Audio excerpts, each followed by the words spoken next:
প্রিয় ভাইয়েরা আমার, আমরা যখন মারা যাব তখন দাফন করাটা জরুরি। মাটি কি শুকনো নাকি ভিজা এটা দেখার বিষয় না। মানুষ মারা গেলেই লাশটা বোঝা হয়ে যায়। যত দ্রুত সম্ভব লাশ নামের মানুষটাকে কবরস্থ করতেই হবে। তাই লাশ হওয়ার আগেই আপনি আপনার রবকে রাজি রাখুন।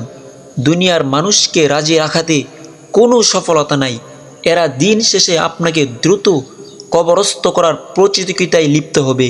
প্রকৃত সফলতা মহান আল্লাহ তাআলাকে রাজি রাখার মধ্যেই।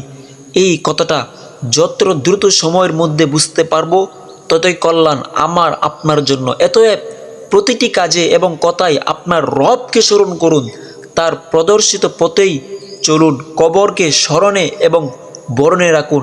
মহান আল্লাহ তাআলা কোরআনে বলেছেন, ওয়া ইন্না মিনাল হাইজারতি লামা ইয়াতাফাজ্জারু মিনহুল আনহার ওয়া ইন্না মিনহা লামা ইয়াশাক্কাকু ফায়াখরুজু মিনহুল মা ওয়া ইন্না মিনহা লামা ইয়াহবিতু মিন খাশিয়াতিল্লাহ ওয়া মাল্লাহু বিগাফিলিন আম্মা তা'মালুন।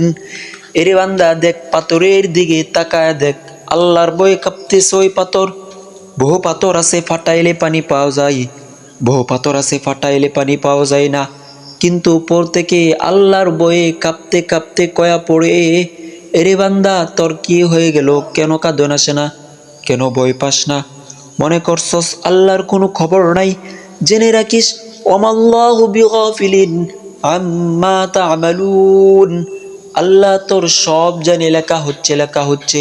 কাল কিয়ামতের ময়দানে মানুষগুলো আমলনামা দেখবে আর চিৎকার করে করে বলবে, মালি হাযাল কিতাব লা ইউগাদিরহু সগীরাতাও ওয়ালা কাবীরাতান ইল্লা আহসাহা। এটা কেমন আমলনামা? আমার একটা বড় গুনাহ ছুটবে তো দূরের কথা, ছোট গুনাহ পর্যন্ত লেখা হয়ে যাচ্ছে।